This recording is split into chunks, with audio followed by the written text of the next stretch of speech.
GIS की online study में एक बार क्लास 9th का पुनः स्वागत है। और पिछली कक्षा में हमने पढ़ा था समास के बारे में, और समास के बारे में एक छोटी सी कॉपी के अंदर पढ़ा था। तब कुछ आनंद की अनुभूति मुझे कम लगी, इस कारण बोर्ड लगा दिया यहाँ पर। और कोई प्रॉब्लम नहीं है, जिस प्रकार आपको पढ़ने में कोई प्रॉब्लम नहीं है ऑनलाइन, हमें पढ़ाने में कोई प्रॉब्लम नहीं है। और हमने अपने स्टडी रूम को बदल दिया है क्लासरूम में और बोर्ड लगा दिया आपके लिए। तो अब हम आगे शुरू करते हैं समास। समास आगे शुरू करने से पहले 1 मिनट में पूरा रिवाइज। हमने अब तक पढ़ा कि दो या दो से अधिक शब्दों की विभक्ति रहित मेल को समास करते हैं। समास में पद कितने होते हैं? 2। कितने पद होते हैं? 2। पूर्व पद और उत्तर पद। पूर्व पद किसका नाम है? प्रथम पद का। और उत्तर पद किसका नाम है? द्वितीय पद का। ये पदों का मेल है। समास किसका मेल है? पदों का मेल। अब उसके बाद हमने पढ़ा था कि समास का शाब्दिक अर्थ होता है संक्षिप्तीकरण, अर्थात छोटा करना। सम प्लस आज से ये मिलकर बना है, अर्थात पास में बैठाना। और हमने समास के भेदों की बात की थी, और 2 भेद हमने पढ़ लिए थे। पहला भेद अव्ययभाव समास, दूसरा भेद तत्पुरुष समास, तीसरा भेद द्वंद्व समास, चौथा भेद बहुब्रीहि समास, और 5वां कर्मधारय, और लास्ट द्विगु समास। बुक में आपको ये क्रम नहीं मिलेगा, बुक में आपको क्रम दूसरा मिलेगा, लेकिन मैंने जानबूझकर ये क्रम रखा है। और ये क्रम क्यों रखा है? आपकी सुविधा के लिए, याद करने के लिए। 1 2 1 2 और अन्य, इस प्रकार। इसका क्या मतलब? 1 2 1 2 और अन्य, अर्थात अव्ययभाव समास में प्रथम पद प्रधान होता है, तत्पुरुष समास में द्वितीय पद अर्थात उत्तर पद प्रधान होता है, बहुब्रीहि समास में दोनों ही प्रधान होते हैं, और द्वंद्व समास में दोनों पद प्रधान होते हैं, और बहुब्रीहि समास में कोई भी पद प्रधान नहीं होता है, और कर्मधारय और द्विगु समास में न 1 न 2। तो यहाँ पर अव्ययभाव समास के बारे में हमने 4 पॉइंट पढ़े थे कि इसमें प्रथम पद प्रधान, प्रथम पद अव्यय, किसी भी शब्द की पुनरावृत्ति धीरे धीरे, रातों रात, बीचों बीच, हाथों हाथ, पल पल। और चौथी विशेषता है कि वे प्रति, यथा, आ उपसर्ग युक्त शब्द अव्ययभाव समास के होते हैं। तत्पुरुष समास में हमने इसके 6 उपभेद भी पढ़े थे। क्रम तत्पुरुष, क्रम तत्पुरुष, संप्रदान तत्पुरुष, अपधन तत्पुरुष, और संबंध तत्पुरुष, अधिकरण तत्पुरुष। द्वितीय पद प्रधान। सामासिक पद का विग्रह करते समय कारक की विभक्तियां काम में ली जाती हैं। आज हम अब पढ़ेंगे द्वंद्व समास। द्वंद्व का शाब्दिक अर्थ होता है युद्ध, और युद्ध में कम से कम कितने आदमी चाहिए? 2, तभी तो युद्ध हो सकता है, और दोनों बराबर के, इसलिए दोनों पद क्या हो गए? प्रधान। और वैसे भी द्वंद्व में ये 2 द्व हैं, और ये दोनों एक जैसे हैं। ये पहला है, ये दूसरा है, इन दोनों में कोई अंतर नहीं है। बीच में क्या डेश है? तो ये माता, बीच में डेश पिता। माता भी अपनी जगह प्रधान, पिता भी अपनी जगह प्रधान। पहला पद, दूसरा पद, दोनों पद प्रधान। तो द्वंद्व समास की परिभाषा निर्माण करेंगे। इस समास में दोनों पद प्रधान होते हैं। सामासिक पद का विग्रह करते समय अंतिम पद से पहले क्या लगा देते हैं? और, तथा, एवं, व, या, में से कोई एक लगा देते हैं। माता पिता, माता और पिता, लाभ हानि, लाभ और हानि, यश अपयश, यश और अपयश, भाई बहन, भाई और बहन। अलावा इसके चराचर, चर या अचर, चर यानी सजीव, अचर यानी निर्जीव। अलावा इसके जैसे कृष्णार्जुन, कृष्ण और अर्जुन, जैसे मित्रा मित्र, मित्र और अमित्र, या मित्र या अमित्र। जैसे 25 में 2 पद हैं। पहला पद है 5, दूसरा पद है 20। 5 और 20 में कितने होते हैं? 25। तो यहाँ पर बीच में क्या आता है? दोनों पदों की अंतिम पद से पहले ये आता है। अंतिम पद क्यों नाम ले रहा हूं बार बार? इसलिए ले रहा हूं कि जैसे शब्द है धर्मार्थ का मोक्ष। अब इसमें पद कितने हैं? आप ये सोचेंगे कि 4 पद है, नहीं, इसमें पद कितने हैं? अब भी 2 ही हैं। यहां तक एक पद, ये दूसरा पद। इसका विग्रह करेंगे धर्म, अर्थ, काम और मोक्ष। तो ये प्रथम पद, पूर्व पद, और ये द्वितीय पद। तो इस प्रकार से द्वंद्व समास होगा कि दोनों पद प्रधान होते हैं। सामासिक पद का विग्रह करते समय अंतिम पद से पहले, अंतिम पद इससे पहले क्या ले जाते हैं? और, था, एवं, वह, या में से कोई एक ले जाते हैं। बहुब्रीहि समास, न प्रथम प्रधान न द्वितीय प्रधान, बल्कि क्या प्रधान, तृतीय प्रधान। नो, कई बुक्स में भी ये लिखा होता है और कई बार इस भाषा में आप बताते हैं कि इसमें तीसरा पद प्रधान होता है, जबकि समास में पद कितने होते हैं, एक दो। जब पद ही दो होते हैं तो तीसरा प्रधान कैसे हो सकता है? इसलिए न प्रथम प्रधान न द्वितीय प्रधान बल्कि अन्य पद प्रधान होता है। और जब तक वो अन्य पद पाठक के समक्ष नहीं आता तब तक उसकी जिज्ञासा शांत नहीं होती है। इस कारण इसमें अन्य पद प्रधान होता है। हाँ, तो न प्रथम पद प्रधान न द्वितीय बल्कि अन्य पद प्रधान होता है। सिंपल से उदाहरण लेते हैं, शिक्षण अर्थ में लगातार आप पढ़ते हैं, जैसे गजानन, पहला पद गज, दूसरा पद आनंद, और विग्रह होगा गज के समान आनंद है जिसका, किसका, अर्थात गणेश। प्रधान हो गया यहाँ पर कौन, गणेश। न तो गज प्रधान रहा न आनंद प्रधान हो गया रहा, बल्कि प्रधान यहाँ गणेश हो गया। इस कारण इसमें समास कौन सा है, बहुब्रीहि समास। दूसरा, अगर हम ये कहेंगे बहु का अर्थ होता है बहुत, ब्रीहि का अर्थ होता है बातें, जिनके बारे में बहुत सी बातें हो सकती हैं, उन बहुब्रीहि। और बहुत सी बातें वो किसके बारे में हो सकती हैं, देवी देवताओं के बारे में। और गणेश जी क्या है, देवता। अब और देवी देवता अपन लिखेंगे, जैसे हंसा वाहिनी, हंस है वाहन जिसका, अर्थात सरस्वती, तीसरा पद। जैसे नीलकंठ, नीला है कंठ जिसका, अर्थात शिव, तीसरा पद।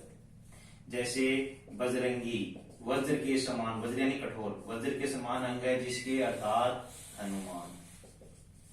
जैसे शुभ्र वस्त्रावर्ता, अर्थात सफेद वस्त्रों से सुसज्जित है जो मां सरस्वती। जैसे हंसा वाहिनी आ गया। जैसे हम बात करें दशानन, 10 है आनंद जिसके, अर्थात रावण। न तो 10 प्रधान रहा और न ही रावण प्रधान रहा। जैसे हम और बात करें तो बहुत सी देवी देवता हमारे पास, गणेश जी का ही हम और बनाए तो लंबोदर, लंबा है उदर जिसका, अर्थात कौन, गणेश। जैसे मयूर वाहन, मयूर है वाहन जिसका, अर्थात कार्तिकेय। कहने का अर्थ है कि बहुत से ऐसे पद मिल जाएंगे जिनमें अन्य पद प्रधान होता है। ये पद कोई सा भी इसमें प्रधान नहीं रहा। बात करेंगे कर्मधारय समास की। कर्मधारय समास, कर्म का अर्थ है कार्य, धार्य का मतलब धारण करना, कर्म को धारण करेगा। कर्म आपके कैसे भी हो सकते हैं, कर्म आपके हो सकते हैं अच्छे भी, कर्म हो सकते हैं बुरे भी। और अच्छे और बुरे दोनों शब्द क्या हैं, विशेषण के हैं। तो परिभाषा यहां से निकल गई कि इस समास में प्रथम पद विशेषण होता है। किस समास में, कर्मधारय समास में। कर्मधारय समास में प्रथम पद विशेषण, द्वितीय पद विशेष्य, पहली विशेषता। दूसरी विशेषता, कर्मधारय समास में प्रथम पद उपमान, द्वितीय पद को दूसरा क्या बोलते हैं, उत्तरपद, द्वितीय पद उपमेय होता है। जैसे अब यहां अपन बात करेंगे विशेषण विशेष्य की। तो जैसे सुपुत्र, सु यानी अच्छा, विशेषण हो गया, पुत्र विशेष्य। तो अच्छा है पुत्र जो, अच्छा है पुत्र जो हो गया। अब कु लगा देंगे, कुपुत्र बुरा है पुत्र जो। सुमार्ग, अच्छा है मार्ग जो। कुमार्ग, बुरा है मार्ग जो। सज्जन, अच्छा है जन जो। दुर्जन, बुरा है जन जो। महात्मा, महान है जो आत्मा। दुरात्मा, बुरी है जो आत्मा।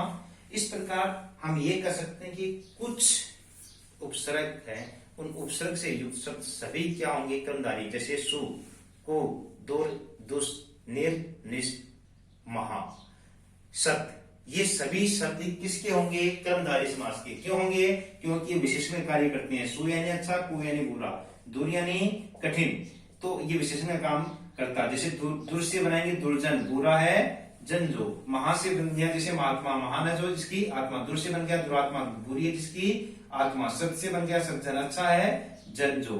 तो कहने का अर्थ यह है कि सु, कु, दुर, दुस, निर, निस उपसर्ग से युक्त शब्द प्राय, प्राय का मतलब मोस्टली 90%, 99% किसके होंगे, कर्मधारय समास के होंगे। और ये क्रम को धारण करता है, अर्थात क्रम चाहे अच्छे हों चाहे बुरे हों, अच्छे और बुरे दोनों क्या है, विशेषण है।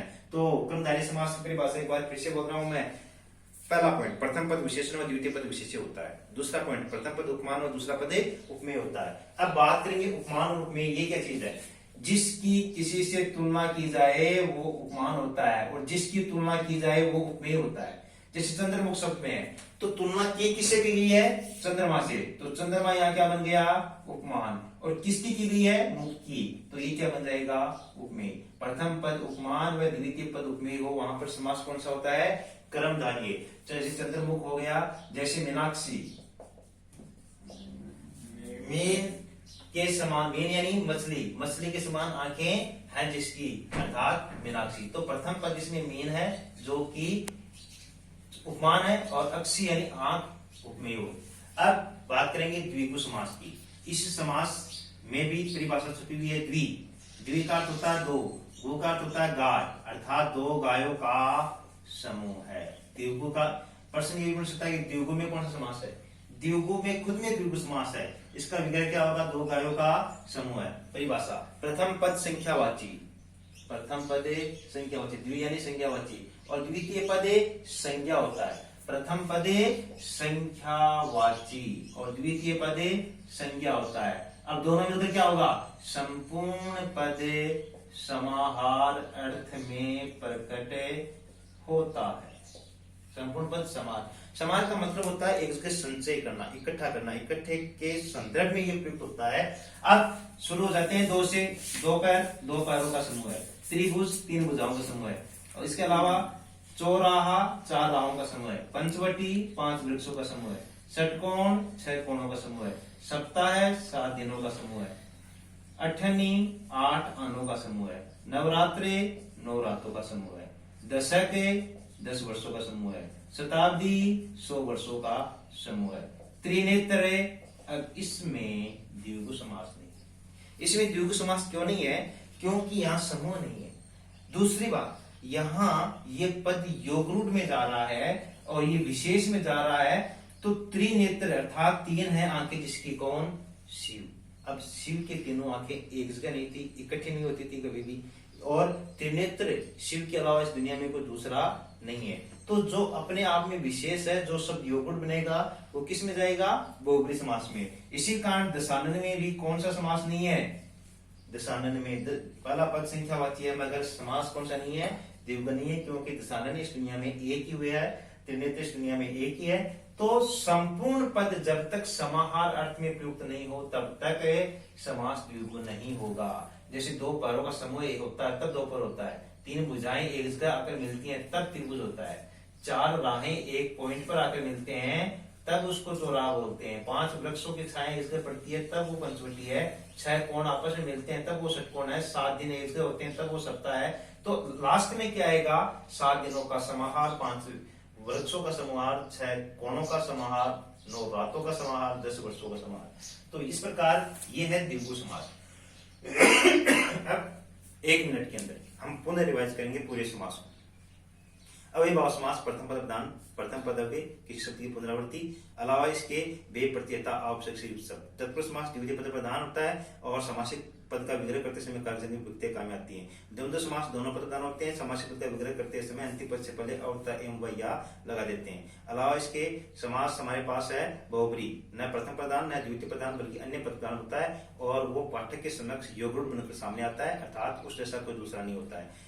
द्विगु समास, द्विगु समास में प्रथम पद संख्यावाची होता है, द्वितीय पद संज्ञा होता है और संपूर्ण पद समाहार अर्थ में प्रयुक्त होता है। कर्मधारय समास, प्रथम पद विशेषण, द्वितीय पद विशेष्य और इसके अलावा प्रथम पद उपमान, द्वितीय पद उपमेय होता है। इस प्रकार ये सभी समास है। आप किसी भी पुस्तक से इनका अभ्यास करें बार बार, कोई भी शब्द जो आपके समझ में नहीं आए कि इसका समासिक विग्रह क्या होगा, उसको आप मेरे पास पर्सनल विंडो में भेजें या असाइनमेंट के रूप में इसको लोग ऐप पर भेजें, पढ़ते रहें और अपने आप को तंदुरुस्त रखते रहें, सेफ रहें, घर पर रहें, लेकिन अपने दिमाग को लगातार, जिस प्रकार शरीर की एक्सरसाइज होती है तो शरीर संतुलित रहता है, उसी प्रकार अगर पढ़ाई एक ऐसी चीज है कि लगातार पढ़ते रहेंगे तो हर चीज आसान होती जाएगी।